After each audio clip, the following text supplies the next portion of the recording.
فرش التراب يضمني وهو غطاء. اور ہم اصل میں نہ صرف یہ کہ خود اپنے حصے کے مجرم ہیں، بھارت کے مسلمانوں کا بھی سارا وبال ہماری گردن پر ہے. آج میں چاہتا ہوں کہ اس کو آپ اچھی طرح نوٹ کر لیں. بھارت کے مسلمانوں نے، جسے آپ فرض کفایہ کہتے ہیں، نماز جنازہ فرض کفایہ، چند لوگوں نے بھی کسی مسلمان کی نماز پڑھ لی تو سب کی طرف سے ادا ہوگی، کسی نے بھی نہیں پڑھی تو سب مجرم ہو جائیں گے، بستی کے سب لوگ مجرم ہوں گے. بھارت کے مسلمانوں نے فرض کفایہ ادا کیا جب پاکستان بنوا دیا آپ کو، اور اس کی قیمت آج بھی وہ دے رہے ہیں. کھلے نعرے لگ رہے ہیں، مسلمان کے 2 استھان، پاکستان یا قبرستان، تیسرا کوئی جگہ نہیں. ڈنکے کی چوٹ کہا بابری مسجد کے بعد ایل کے اڈوانی نے، ہم ساری مسجدیں گرا دیں گے ہندوستان کے اندر، کوئی مسجد باقی نہیں چھوڑے. ڈنکے کی چوٹ، اعلانیہ، یہ سب کچھ ہو رہا. اور یہ نعرے تو نہ معلوم کب سے لگ رہے ہیں، اور نہ معلوم کب سے میں یہاں ان مسجدوں کے اندر بھی اور اپنی تقریروں میں وارن کرتا رہا ہوں کہ کیا وہاں ہو رہا ہے. لیکن ہمارے تو کان پر جوں نہیں ریگتی. ہمارے تو وہی دھندے ہیں، وہی کاروبار ہے، اپنا بزنس ہے، اس کے سارے مسئلے ہیں، اس کی اپنی بلڈنگیں ہیں، اپنی موٹریں ہیں، اپنے ٹیلی ویژن ہیں، اپنے کئی کورسز کے ڈنرز ہیں. اللہ خیر صلی اللہ، ہمیں بحث کیا اسلام سے؟ تو بتائیے ہم سے بڑا مجرم کون ہوگا؟ آج جو کچھ ہندوستانی مسلمان پر بیت رہی ہے اس کا جرم ہمارے کندھے پر. یہ میں جذباتی انداز میں نہیں کہہ رہا، میں تو 2 اور 2 4 کی طرح ثابت کر سکتا ہوں. انہوں نے فرض کفایہ ادا کر دیا. بہرحال نوٹ کرنے کی بات ہے، ہم نے کیا کہا تھا؟ میں بھی مسلم لیگی تھا، میں نے بھی نعرے لگائے ہیں، چاہے غیر شعوری دور تھا، ہائی اسکول اسٹوڈنٹ تھا. پاکستان کا مطلب کیا، لا الہ الا اللہ، فلک شگاف نعرے لگائے ہیں. اور نوائے وقت کا پرچہ انتظار کرتے تھے اسٹیشن پر کھڑے ہو کر، حصار ریلوے اسٹیشن کے اوپر، کہ اب گاڑی آئی اور اب نوائے وقت لیا، اور پھیل گئے پورے شہر میں اس کو پہنچانے کے لیے. ہم کیا کہا کرتے تھے؟ جی نہیں، 2 طرف سے پاکستان جو ہے مضبوط پاکستان ہوگا. ہندوستان میں کسی ہندو کو جرت ہوگی مسلمان کے لیے کوئی میلی نگاہ سے دیکھنا بھی؟ وہ سارے خواب کہاں گئے؟ وہ تو حرم ہوئے. وہ 2 طرف کا جفا تھا وہ تو ختم ہوا، اس لیے کہ وہ زنبور تو اب رہا ہی نہیں، وہ تو کھل گئی، نوٹ ہی ختم ہوئی وہ مشرقی پاکستان. اور حال یہ ہے کہ آپ کی وزیر اعظم بنگلہ دیش نے یہ بھی پسند نہیں کیا کہ بابری مسجد پر جو بیان تھا وہ نواز شریف صاحب کے ساتھ مشترک بیان دے دیں. یہ اشتراک بھی دنیا کے سامنے نہ آ جائے کہ مشرقی پاکستان سابقہ اور اس وقت بنگلہ دیش کی وزیر اعظم اور مغربی پاکستان جو اب وٹ ریمینز آف پاکستان کے تحت صرف پاکستان ہے، اس کے وزرائے اعظم نے مشترکہ بیان دے دیا. یہ بھی نہیں آنا چاہیے. یہ حال ہے ہمارا. حالانکہ بات اپنی جگہ پر کوئی ایسی نہیں تھی، کوئی سیاسی نہیں، ایک مذہبی معاملے کے اوپر اظہار رائے کرنا تھا. انہوں نے کہا نہیں، آپ کے ساتھ مشترک بیان میں نہیں دوں گی. نہیں دیا اس نے. تو وہ جو تھا 2 طرف سے جفا، وہ تو سن 71 میں کھل گیا. جو ہمارا حال ہے وہ تو ہونا ہی تھا. یہ ملک بنا اسلام کے نام پر، اس کا استحکام ہو سکتا تھا تو صرف اسلام کی بنیاد پر ہو سکتا تھا. اسلام سے غداری کی، لہذا یہاں تو اب قومیتیں ہیں، یہاں تو اب ایتھنک اور ریجنل اور نہ معلوم کس قسم کی اور لنگوسٹک جو ہے نیشنلٹیز ہیں، نیشنلزمز ہیں. وہ جو ایک امت ایک وقت میں بن گئی تھی، ایک قوم، مسلم قوم ہندو کے مقابلے کے لیے، وہ تو ختم ہوئی. اور حال کیا ہو گیا ہے؟ اس سے پہلے بھی کبھی کبھی ہندو مسلم فسادات ہوتے تھے. کیا سندھ سے مسلمان نہیں پہنچ جاتا تھا وہاں ریلیف کے لیے؟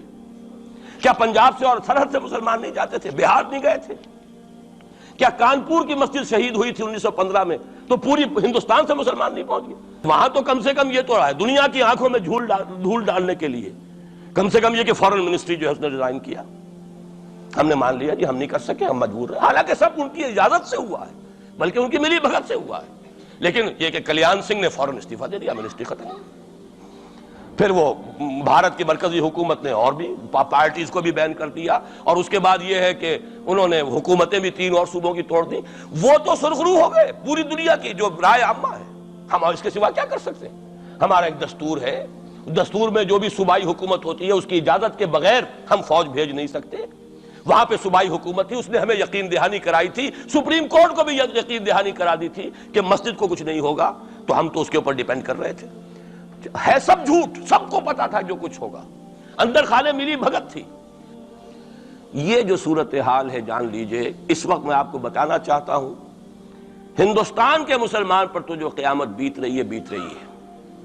میں نے اپنا ایک تاثر کچھ عرصے پہلے یہاں شاید بیان کیا تھا، رہا ہے میرا تاثر اور وہ ہے اصل میں وہ لاسٹ سپر جو ہے انجیل میں جس کا تذکرہ ہے حضرت مسیح علیہ السلام نے جو آخری کھانا رفع سماوی سے قبل کھایا ہے اس باغ میں جہاں روپوش تھے اپنے حواریین کے ساتھ.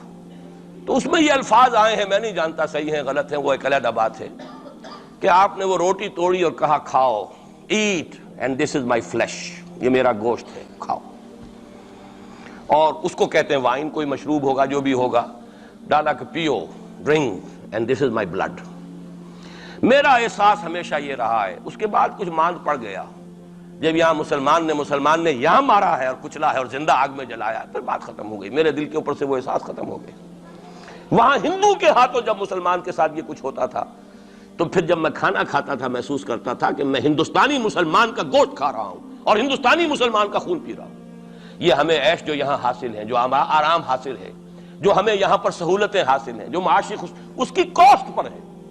اس نے آپ کو یہ ملک لے کر دیا اور آج تک اس کی قیمت ادا کر رہا ہے, اور ہم جو ہے عیش کر رہے ہیں, گل چھرے اڑا رہے ہیں. یہاں جس کے پاس 2 پیسے ہو گئے برقع اتار کے اس نے پھینک دیا, کہ معلوم ہوتا ہے کہ یہ تو مفلسی کو چھپانے کا ذریعہ تھا. 4 پیسے ہوں, اچھے کپڑے پہنے ہوئے ہوں, میک اپ صحیح کیا ہوا ہو, تو پھر برقعے کی کیا ضرورت ہے؟ اور میں نے شاید سنا ہے آپ کو, مجھ سے تو چند لڑکیوں نے یہ الفاظ کہے باقاعدہ. میں جب پریکٹس کرتا تھا لاہور میں کرشن نگر میں, تو ایک گھرانے کی, اور مجھے معلوم ہوا کہ ان کے والد انتہائی نیک تہجد گزار. کئی لڑکیاں تھیں بہنیں, ایک ہی تقریباً عمر 200 سے 1.5 سال کی.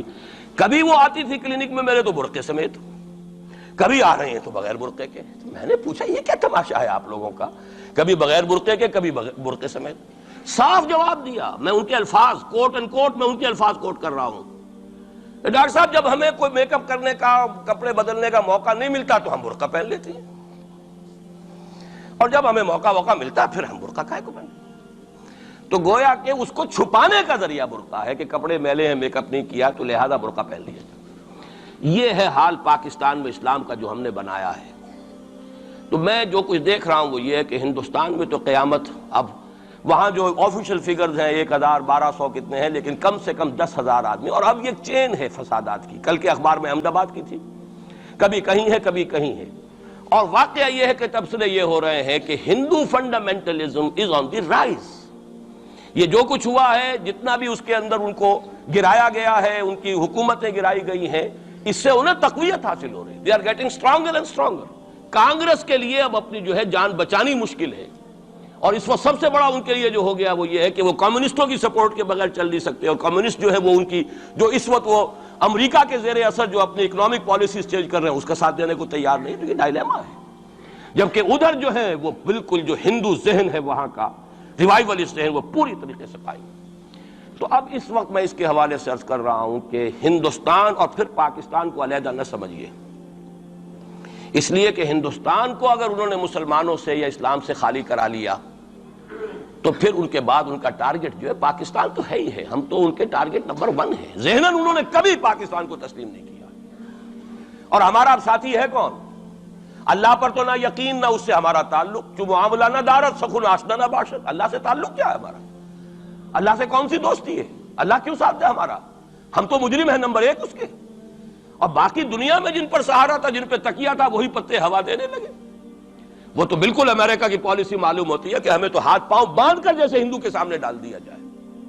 کبھی وہ ٹیررسٹ اسٹیٹ قرار دینے کی دھمکی آ جاتی ہے, فیلرز کی شکل میں آ جاتی ہے. یہ فیلرز دیے جاتے ہیں اس لیے تاکہ بات پہنچ جائے.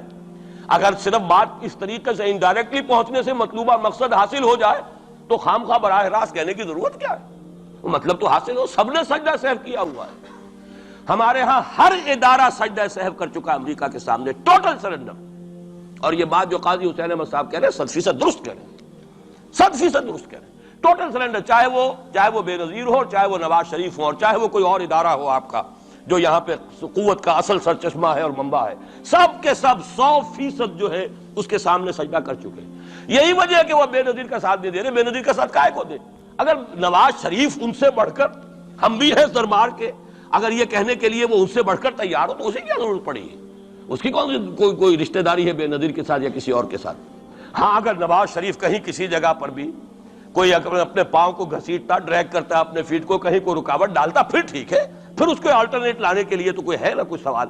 لیکن جب وہ ان سے بڑھ کر نیاز مند ہوں, ان سے زیادہ بڑھ کر سجدہ کرنے کو تیار ہوں, ان سے بڑھ کر کہیں ہم شریعت کورٹ ہی کو اٹھا کے پھینک دیں گے اگر سود کا معاملہ جو ہے شریعت کورٹ کے حوالے سے ہمارے لیے مصیبت بنا. سود تو دیں گے، چلے گا، لائیے خدا کے لیے لائیے، پیسہ لے کے آئیے، ہمارے ملک میں آئیے، پیسہ لگائیے. اور یہ سود وود کا یہ کوئی مولوی لوگ ہیں پاگل جو کہتے ہیں کہ یہ کوئی حرام ہے، اور کوئی پاگل ہمارے شاید وہ کورٹ والے بیٹھے ہوئے تھے جنہوں نے اسے کہہ دیا کہ بینک انٹرسٹ بھی جو ہے ربا ہے.